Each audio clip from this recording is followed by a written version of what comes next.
जय श्री राम मित्रों, आप सभी का मेरे दिव्य लोक इस चैनल पर स्वागत है। आज हम सुनेंगे कि हनुमान जी और शंकर जी के बीच भयंकर युद्ध क्यों हुआ। तो आइए हम श्री राम जी का नाम लेकर शुरू करते हैं। महाराज वीरमणि देवपुर नामक नगर के नरेश थे। पूर्व काल में पवित्र क्षिप्रा तट पर स्थित महाकाल मंदिर में उनके कठोर तप से प्रसन्न होकर देवाधिदेव महादेव ने उन्हें वर प्रदान करते हुए कहा था कि देवपुर में तुम्हारा राज्य होगा और भगवान श्री राम के अश्वमेध यज्ञ के अश्व के आने तक तुम्हारी रक्षा के लिए मैं वहीं निवास करूंगा। देवपुर वासियों के घरों की दीवारें स्फटिक मणि की बनी हुई थीं, मणिमाणिक्य एवं अपरिमित धन से संपन्न। देवपुर में समस्त भोग सदा सुलभ थे। भगवान श्री राम के अश्वमेध का अश्व देवपुर के समीप पहुंचा ही था कि वीरमणि के पुत्र रुक्मांगद ने उसे पकड़ लिया और राजा वीरमणि ने सुना कि श्री राम के अनुज शत्रुघ्न की वाहिनी युद्ध के लिए बढ़ती चली आ रही है। तब उन्होंने सशस्त्र सेना तैयार करने के लिए अपने प्रबल पराक्रमी सेनापति रिपुवार को आदेश दे दिया।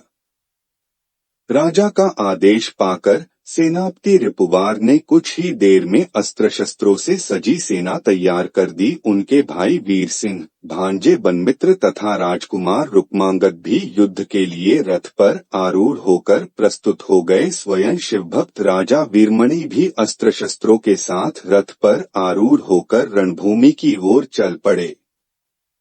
भयानक युद्ध छिड़ गया। पवनपुत्र हनुमान जी शत्रुपक्ष का संहार करते हुए पुष्कल और शत्रुघ्न की रक्षा का सदा ध्यान रखते थे। उनकी राजा वीरमणि के भाई से मुठभेड़ हो गई। उनके तीक्ष्ण बाणों से व्याकुल होकर हनुमान जी ने उनकी छाती में अपने वज्र के समान मुक्के से आघात किया। वीर सिंह हनुमान जी का वह प्रहार न सह सका और मूर्छित होकर पृथ्वी पर गिर पड़ा। अपने चाचा को मूर्छित होते देखकर रुक्मांगद और शुभागंध दोनों हनुमान जी से युद्ध करने लगे। महावीर हनुमान जी ने उन्हें रथ सहित अपन पूंछ में लपेट लिया और रथ को घुमाकर पृथ्वी पर इतनी जोर से पटका कि वह तो ध्वस्त हो ही गया।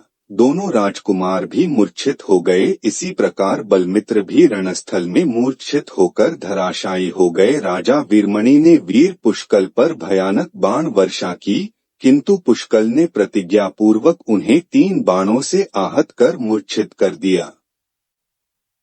अपने भक्तों को मूर्छित देखकर स्वयं भगवान शंकर युद्ध भूमि में उतर पड़े। उनके साथ उनके पार्षद और गण भी शत्रुघ्न की सेना को तहस-नहस करने में जुट गए। शिव की इच्छानुसार वीरभद्र ने पुष्कल से युद्ध किया। वर्टिकल बार पुष्कल ने अद्भुत वीरता का परिचय दिया, किंतु वीरभद्र ने पुष्कल के पैर पकड़कर उन्हें वेगपूर्वक चारों ओर घुमाया और पृथ्वी पर पटककर मार डाला। वर्टिकल बार कुपित वीरभद्र ने अपने भयानक त्रिशूल से मृत पुष्कल का मस्तक भी काटकर धड़ से अलग कर दिया।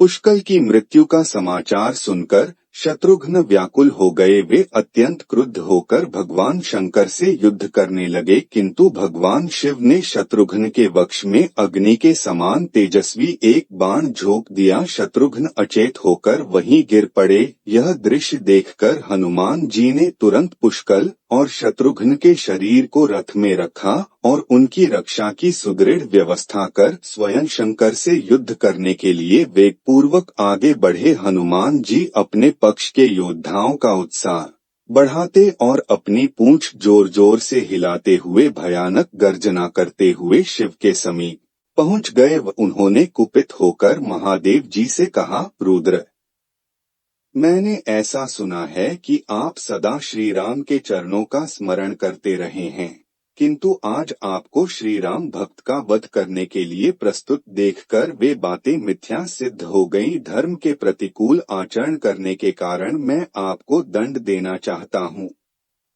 परम पराक्रमी पवन कुमार की बात सुनकर शिव ने उनसे कहा, कपिश्रेष्ठ, तुम वीरों में प्रधान और धन्य हो। तुम्हारा कथन सर्वथा सत्य है। देवदानव वंदित भगवान श्री राम ही मेरे हृदय, धन और स्वामी हैं।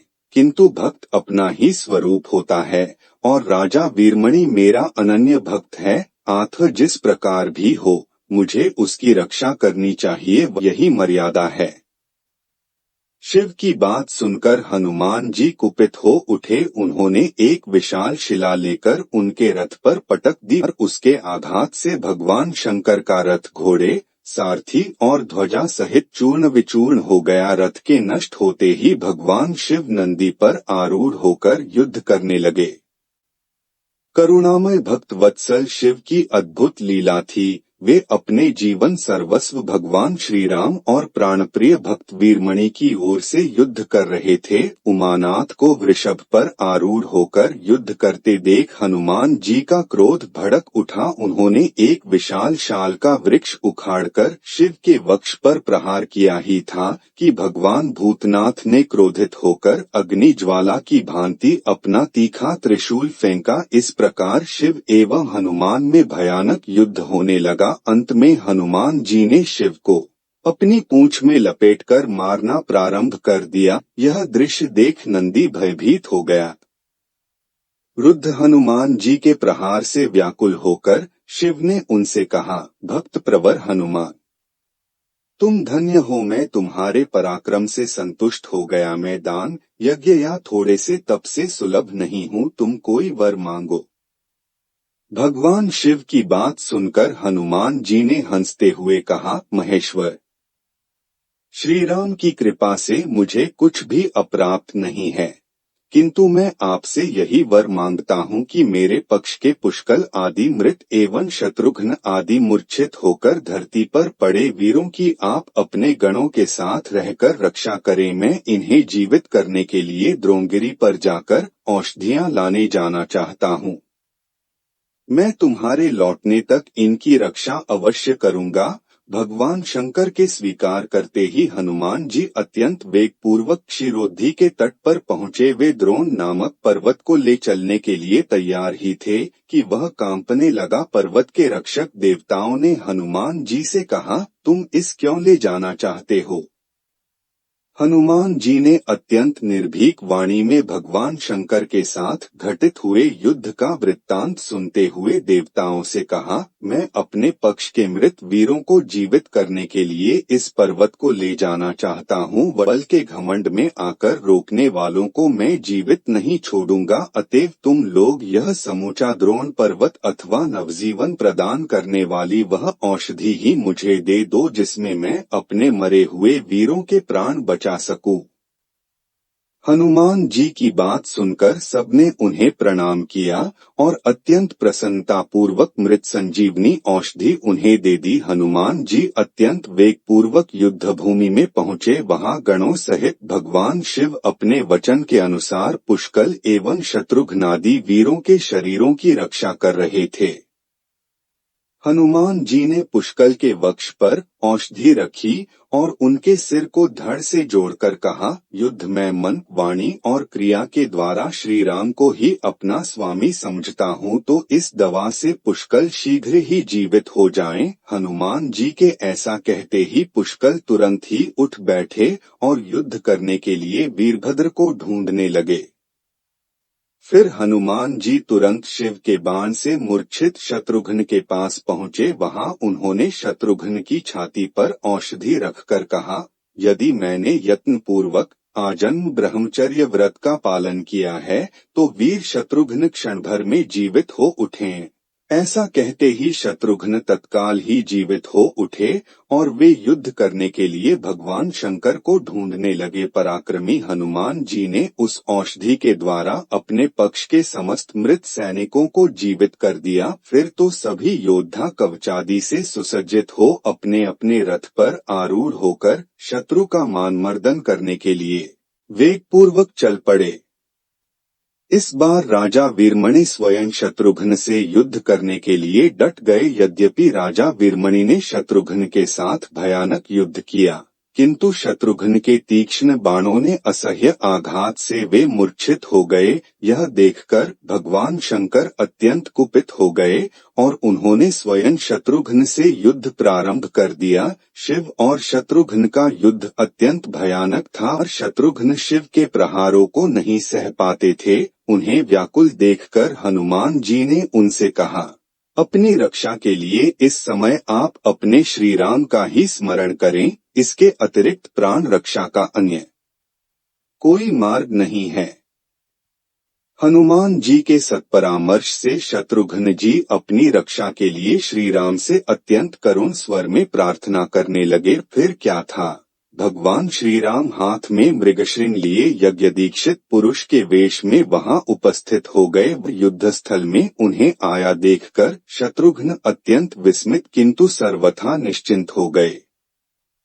हनुमान जी की प्रसन्नता की तो सीमा ही न थी। वे दौड़कर प्रभु के चरणों में गिर पड़े। फिर उन्होंने हाथ जोड़कर निवेदन किया, स्वामी, आपकी भक्त वत्सलता धन्य है। हम अत्यंत धन्य हैं जो इस समय आपके श्री चरणों का दर्शन पा रहे हैं। प्रभु, अब आपकी कृपा से हम लोग शत्रु को कुछ ही क्षणों में पराजित कर देंगे। उसी समय जब देवाधिदेव महादेव ने अपने हृदय धन भगवान श्री राम को वहां उपस्थित देखा तो आगे बढ़कर उनके चरण कमलों में प्रणाम किया और प्रेम पूर्वक कहा, कृपामय प्रभु, आज मेरा परम सौभाग्य है जो मैं यहाँ आपके दुर्लभतम दर्शन कर रहा हूँ। मैं अपने भक्त के हित के लिए आपके कार्य में विघ्न उपस्थित किया है। कृपया मुझे क्षमा कीजिए। मैंने पूर्व काल में इस नरेश को वरदान दिया था, उसी सत्य से मैं इस समय बंधा हूँ। अब यह राजा अपना संपूर्ण जीवन आपके चरणों की सेवा में समर्पित कर देगा।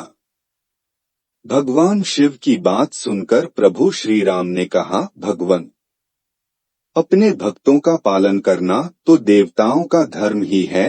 आपने जो इस समय अपने भक्त की रक्षा की है, आपके द्वारा यह बहुत उत्तम कार्य हुआ है।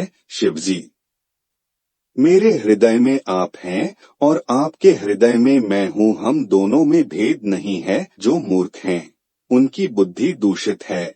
वे मनुष्य 1000 कल्पों तक कुंभी पाक में पकाए जाते हैं। महादेव जी, जो सदा आपके भक्त रहे हैं, वे धर्मात्मा पुरुष मेरे भी भक्त हैं तथा जो मेरे भक्त हैं वे भी बड़ी भक्ति से आपके चरणों में मस्तक झुकाते हैं। भगवान श्री राम के वचन सुनकर करुणामूर्ति शिवजी ने अपने अमृतमय करस्पर्श से मूर्छित राजा वीरमणि को जीवित कर दिया। इसी प्रकार उनके अन्य पुत्रादि भी मृत्युंजय शिव की कृपा से जीवित हो गए। फिर तो राजा वीरमणि ने अत्यंत आदर पूर्वक यज्ञाश्व को प्रभु के सम्मुख उपस्थित कर दिया तथा अपने पुत्र, पशु और बांधवों सहित प्रभु की सेवा में ही अपना संपूर्ण जीवन समर्पित कर दिया। यह देखकर परोपकार मूर्ति हनुमान जी आनंदमग्न हो गए।